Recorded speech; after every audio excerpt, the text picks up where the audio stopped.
Assalamualaikum warahmatullahi wabarakatuh. Perkenalkan, nama saya Anindita Farudisa. Saya mahasiswi Universitas Singapura Bangsa Karawang, program studi Pendidikan Bahasa Inggris semester 5. Kali ini saya akan membahas tentang pendidikan dan proses kebudayaan dari mata kuliah Pendidikan Sosial Budaya yang diampuh oleh Bapak Umar Yais MPD. Sekolah merupakan sarana penting dalam pembentukan kebudayaan. Setiap sekolah memiliki proses pembudayaan yang berbeda-beda. Sebenarnya pengertian sekolah itu tidak hanya tempat pembelajaran materi, tapi juga pembentukan akhlak maupun pembentukan budaya. Proses pembudayaan menjadi sebuah istilah yang tepat, karena dalam proses pendidikan terjadi transfer of knowledge and value. Pembudayaan mensyaratkan penghayatan dan perbuatan yang berskala permanen sebagai hasil dari proses pendidikan. Menurut Kunchoro-Ningrat, kebudayaan memiliki arti yaitu seluruh sistem ide, tindakan, dan hasil karya manusia untuk menjalankan kehidupan sosial atau bermasyarakat yang dijadikan sebagai milik manusia atau identitas atau ciri dalam suatu masyarakat tertentu melalui proses pembelajaran. Proses pembudayaan melalui pendidikan dapat ditinjau dalam 4 pilar pendidikan UNESCO. Yang pertama yaitu belajar untuk mengetahui atau learning to know. Yang kedua, belajar untuk melakukan atau learning to do. Yang ketiga yaitu belajar untuk hidup bersama atau learning to live together. Dan yang keempat, belajar untuk mandiri atau learning to be. Sekolah dengan berbagai instrumennya seperti status, peraturan, dan tata tertib yang lainnya merupakan media yang sangat tepat dijadikan media untuk proses pembudayaan. Sekolah merancang bagaimana pembudayaan dapat dibentuk kepada peserta didik dan diwujudkan dalam bentuk kurikulum sekolah. Sekolah menyediakan berbagai hal untuk para pelaku sosial untuk mewariskan budaya dengan melalui kegiatan belajar mengajar.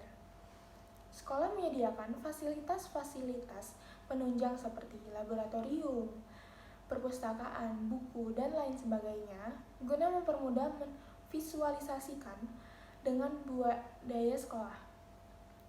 Contohnya, peserta didik membiasakan dengan membawa buku, bangun pagi, upacara, memakai tas, dan juga memakai sepatu. Dengan mengikuti pembelajaran dengan tertib dan perlengkapan sekolah lainnya.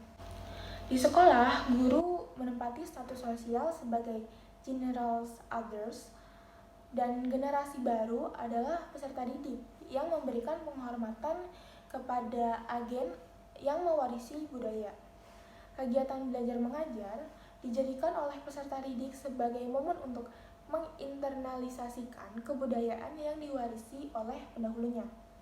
Peserta didik dalam hal ini memiliki beberapa kecenderungan yang berbeda-beda.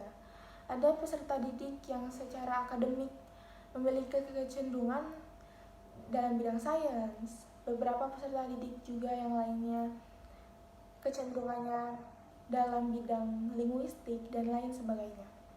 Kecenderungan-kecenderungan ini juga merupakan salah satu faktor yang dapat mempengaruhi pada proses pembudayaan. Proses belajar dalam konteks kebudayaan bukan hanya dalam bentuk internalisasi dari sistem pengetahuan yang diperoleh manusia melalui pewarisan atau transmisi dalam keluarga.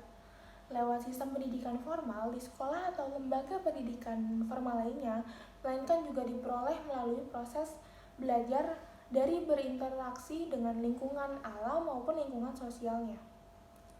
Proses pembelajaran atau proses belajar mengajar seperti yang terlaksana sekarang tidak secara otomatis merupakan proses pembudayaan dari mata pelajaran yang dipelajari atau diajarkan. Sekolah sebagai agen pembudayaan dituntut untuk mampu menyelenggarakan pendidikan yang menanamkan nilai-nilai budaya bangsa dalam rangka menguatkan integritas dan kepribadian bangsa. Proses pembudayaan memerlukan kreativitas peserta didik, suasana bebas terbuka yang menyenangkan, dan hubungan guru dan siswa yang demokratis.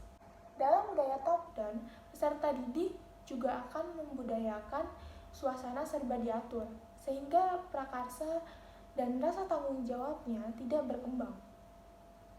Budaya kritis dan mandiri tidak tumbuh, sementara budaya bergantung menjadi bertambah subur. Pada intinya, kebudayaan tidak bisa melekat pada dirinya sendiri, melainkan kebudayaan dibentuk oleh manusia itu sendiri. Pembentukan karakter atau moral dan spiritual peserta didik dikelompokkan ke dalam momen eksternal yang berfungsi menemukan jati diri manusia.